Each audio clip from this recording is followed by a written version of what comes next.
ఒక అరగంటలో వచ్చేసి సీఏలు అందరం వస్తున్నారు. జోరు లాగాలి మీరు. పంతులు గారు రైలు వేగం కొట్టారు.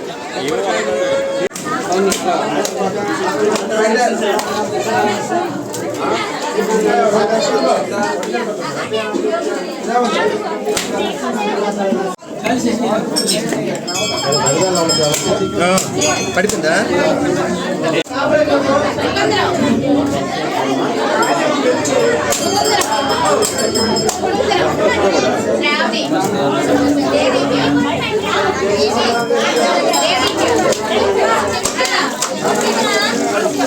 యూట్యూబ్ ఛానల్లో కూడా వచ్చింది. అదైతే వాస్తవం కాదు. ఎవరో బయట వాళ్ళు అంటే స్థానికంగా మేము ఇక్కడ స్థానికంగా ఉన్న నిత్యం సేవ చేసి భాగవత ప్రార్థన చేసినటువంటి అర్చకులు మేము. బయట వారు ఎక్కడి నుంచో ఆ టైంకి ఈ ఫెస్టివల్ టైంలో వచ్చేసి వాళ్ళు మీడియా ముందు ఏదో చెప్పాలని వాళ్ళకి నోటికి వచ్చింది ఏదో చెప్పేసి మా స్వామివారిని అపవిత్రం చేసేసి మాకు ఇచ్చేస్తున్నారు. మా స్వామివారికి పప్పు అన్నం భాగం తప్ప చేపలు కాదు.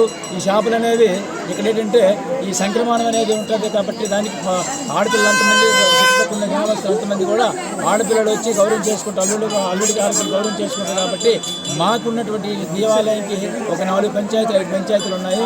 ఈ 5 పంచాయతీలు కూడా మహాశివరాత్రి రోజే వాళ్ళ ఆడపిల్లలు పిలుపులు చేసుకొని అల్లుళ్ళు చేసుకుంటారు.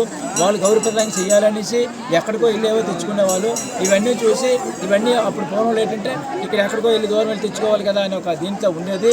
ఇప్పుడేమొచ్చి ఆ షాపులు ఇక్కడ పెట్టుకుంటే ఆ షాపుల ద్వారా వీళ్ళేమొచ్చి ఈ వచ్చినటువంటి ఆ చుట్టుపక్కల గ్రామస్తులకు వచ్చినటువంటి వాళ్ళ ఆడపిల్లలకి అల్లుళ్ళకి వాళ్ళు గౌరవప్రదంగా చూడాలని వచ్చి ఇక్కడ నుంచి కొనుక్కొని తీసుకొని వెళ్ళి వాళ్ళకి వండి ఇంటి దగ్గర పెడతారు తప్ప మా స్వామివారి చేపల నైవేద్యం కానీ ఇంకా ఇంక దీంట్లో ఉన్నాయట ఏవో పులుసులు ఉన్నాయట తర్వాత ఏమున్నాయనేసి పులుసు వండి పెడతారని అవన్నీ పెట్టారు. అది చాలా అపవిత్రమైనటువంటి మాట.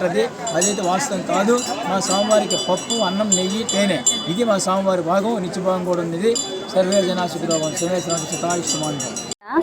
నాగావళి జంజావతి మధ్య కలయిక వల్ల ఈ గుంపస్వామి ఆలయం దగ్గర మొక్కిన కోరికలు జరుగుతాయని వేలాది ప్రజలు కూడా వస్తున్నారు.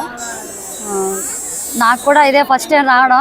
ఇది తెలుసుకొని నేను చూడడానికి వచ్చాను అంతేనా. మరి నాకు తెలియదు. మా శనివారం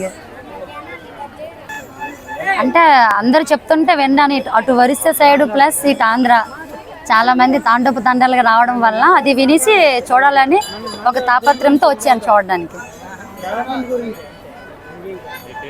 ప్రవీణ.